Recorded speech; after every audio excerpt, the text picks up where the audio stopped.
지혜자의 입의 말들은 은혜로우나 우매자의 입술들은 자기를 삼키나니 그의 입의 말들의 시작은 우매요 그의 입의 결말들은 심히 미친 것이니라.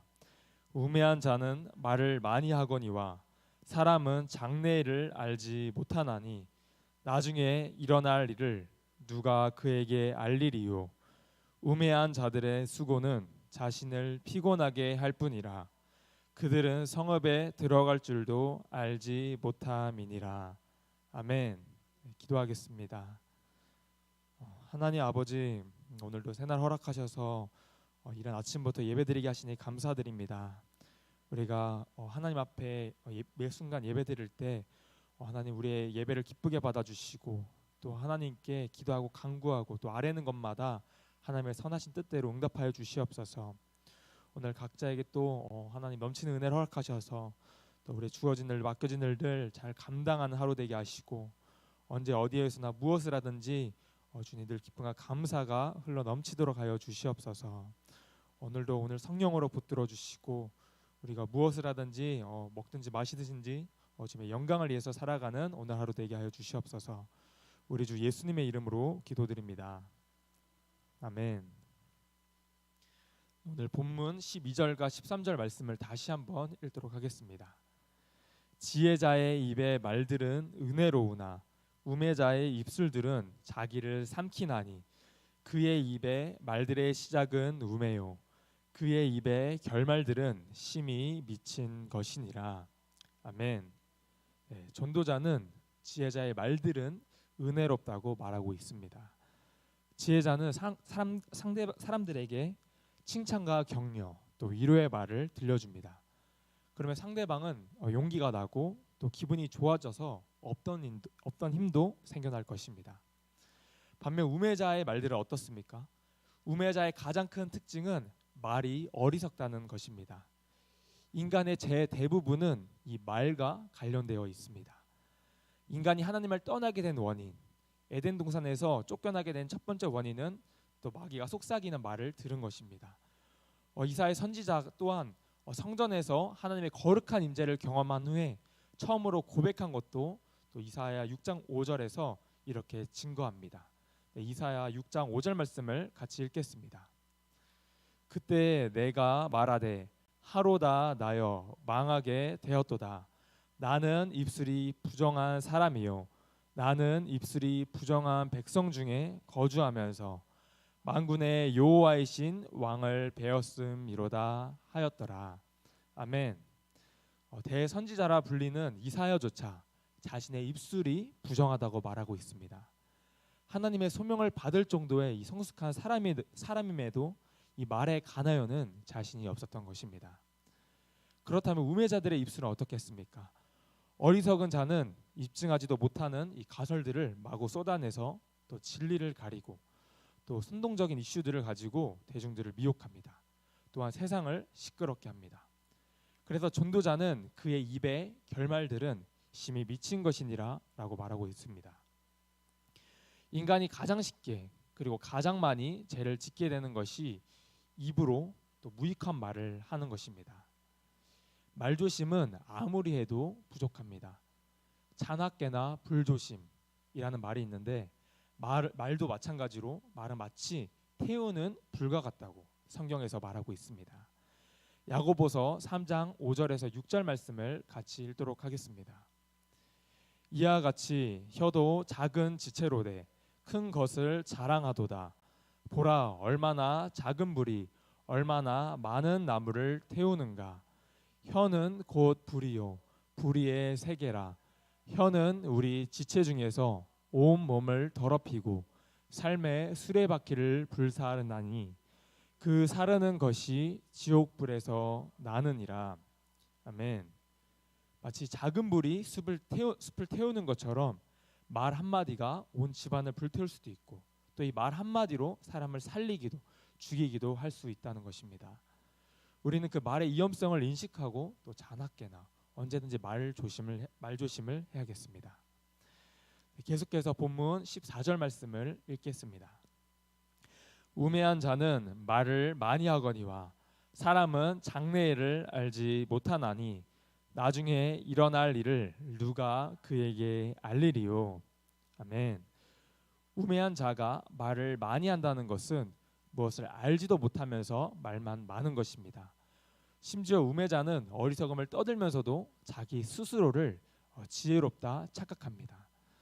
그리고 우매자는 책임을 질 수 없는 말들을 많이 합니다. 당면한 이 현실의 문제조차도 해결하지 못하면서 내일에 대한 여러 가지의 비전을 제시합니다.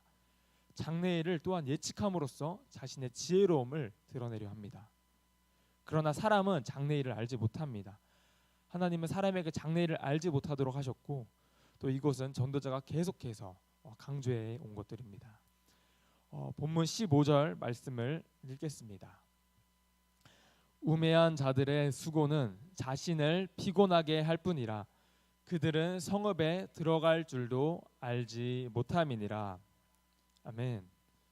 우매한 자들의 수고는 자신을 피곤하게 할 뿐만 아니라 그들은 성읍에 들어갈 줄도 모른다고 말하고 있습니다.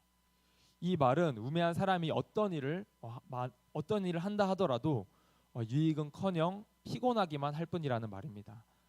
또 이어서 이 후반절에 나오는 성읍에 들어갈 줄도 알지 못함이니라 라는 말은 그 누구나 성으로 들어갈 길은 다 압니다. 왜냐하면 이 성이라는 것이 작은 것이 아니라 누가 봐도 저게 성이구나 라고 알 정도로 크기 때문에 이 성으로 가는 길은 누구나 다 알 수 있다는 것입니다. 그러나 이 우매한 자들은 그런 기본적인 것조차도 모른다는 의미입니다. 즉 다시 말해 우매한 자들은 어떤 일을 아무리 애쓰고 힘써도 이 좋은 결과보다는 무익한 결과만을 낳습니다. 또 심지어 그들은 모든 사람이 다 아는 그런 사실조차도 모른다는 의미입니다. 이제 말씀을 정리하고 설교를 마치겠습니다. 전도자는 이 본문에서 어리석은 자의 입술의 특징을 몇 가지로 설명했습니다. 12절에서 어리석은 자의 입술은 자기 자신을 망친다고 했고 13절에서는 처음에는 어리석은 말로 시작했다가 나중에는 미치광이처럼 말한다고 했습니다. 또 14절에서는 어리석은 자는 말을 많이 한다고 했습니다. 이것이 바로 어리석은 자들의 특징입니다. 말이 많으면 실수가 많고 또 허물만 쌓이게 될 뿐입니다. 우리는 이 말씀을 기억하며 말을 할 때 조심하며 살아야 하겠습니다. 잠언 18장 20절에서 21절에는 이렇게 기록되어 있습니다. 같이 읽겠습니다. 사람은 입에서 나오는 열매로 말미암아 배부르게 되나니 곧 그의 입술에서 나는 것으로 말미암아 만족하게 되느니라. 죽고 사는 것이 혀의 힘에 달렸나니 혀를 쓰기 좋아하는 자는 혀의 열매를 먹으리라. 아멘. 지혜롭지 못한 자들은 상황에 맞지 않는 말과 또 부적절한 표현들로 여러 사람들을 어렵게 만듭니다. 그들은 깊이 생각하지 않고 자신의 기분에 따라서 말하고 또 그 말로 인하여 할을 당하게 됩니다. 우매자는 쓸데없이 말이 많아서 또 주위의 사람들을 괴롭기도 합니다. 우리의 혀는 작지만 이 혀가 가진 능력이 사람의 생명을 좌우할 정도로 아주 큰 힘을 가지고 있습니다. 그러므로 우리가 말을 할 때는 항상 조심히 말하고 또 혀를 제어하는 능력을 가져야 할 것입니다. 하지만 이 지혜로운 자의 말은 은혜로워서 또 주위의 많은 사람들에게 유익을 주게 됩니다. 우리 모두는 다른 사람들에게 은혜를 끼치는 말을 행하여 덕을 세우는 자들이 되기를 바랍니다. 또한 본문 15절에서는 어리석은 사람들의 수고는 자신을 피곤하게 할 뿐이라고 했습니다. 결국 어떤 사람이 지혜로운지 아니면 어리석은지는 그 사람의 말과 행동을 보면 알 수 있습니다. 우리가 지혜로운 자와 동행하면 많은 유익을 얻지만 어리석은 자와 동행하면 많은 문제가 또 따라옵니다. 우리도 살아가면서 여러 가지의 모양으로 수고를 합니다. 하지만 하나님을 모르는 우매한 자들의 수고는 그 수고가 어떠하든 결국은 의미 없는 삶을 살게 됩니다. 하지만 하나님 나라와 의를 위한 수고는 영원한 상급과 또 기쁨을 만들어내는 것입니다. 그러므로 우리는 우매한 자들과 같이 의미 없는 수고를 하지 않기를 원합니다.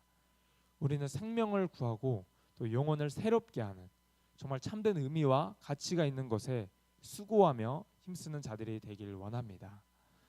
하나님을 위해 또 교회를 위해 그리고 영혼 구원을 위해 참된 수고를 하는 자에게 하나님께서는 이 세상에 줄 수 없는 그 기쁨과 또 은혜와 축복이 흘러 넘치게 될 줄을 믿습니다.